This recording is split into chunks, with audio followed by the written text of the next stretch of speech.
دوسری رہنمائی یہ جو ہمارے عقیدے کے متعلق ہے، کیونکہ جو حالات بنے ہوئے ہیں زندگی موت کا معلوم نہیں، لیکن کم از کم عقیدہ تو درست ہو. اور عقائد میں سے بھی سب سے اہم اور بڑا عقیدہ یہ کہ انسان شرک سے باز رہے. کیوں؟ ان شرک لظلم عظیم، سب سے بڑا برا شرک. ان اللہ لا یغفر ان یشرک بہ، اللہ فرمانے میں شرک کرنے والے کو معاف نہیں کروں گا. انہ من یشرک باللہ فقد حرم اللہ علیہ الجنہ، اللہ فرمانا اس پر جنت حرام ہے. ومأواہ النار، اور اس کا ٹھکانہ جہنم ہے. وما للظالمین من انصار، یہ ایسے ظالم ہیں کہ ان کو کوئی مددگار بھی نہیں ملے گا.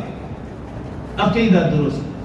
کیا رسول اللہ صلی اللہ علیہ وآلہ وسلم نے یہ سمجھا کہ حضرت عثمان شہید ہو گئے، اور یہ سمجھ کر رسول اللہ صلی اللہ علیہ وسلم نے 1400 سے 1800 صحابہ کرام سے بیعت بھی لی.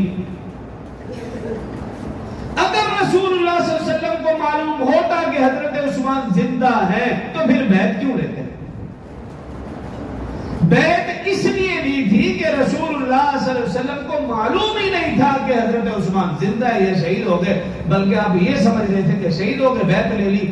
اس کا مطلب یہ ہے کہ غیب کا علم صرف ایک اللہ کے پاس ہے.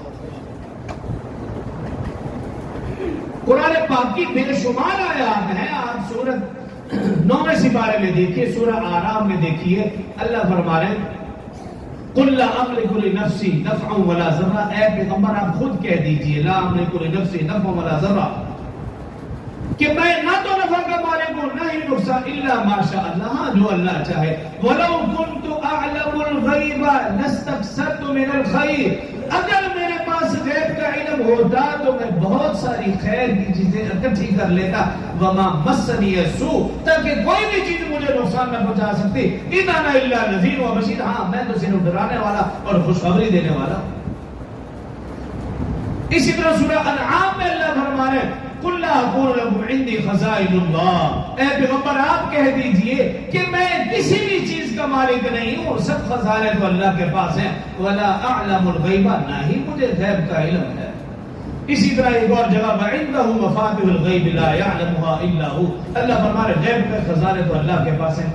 رسول اللہ صلی اللہ علیہ وسلم فرما دیجئے کہ غیب کے خزانے تو اللہ کے پاس ہے، اللہ کے علاوہ کوئی نہیں جانتا. تو اپنا عقیدہ درست، یہ بھی رہنمائی ملی.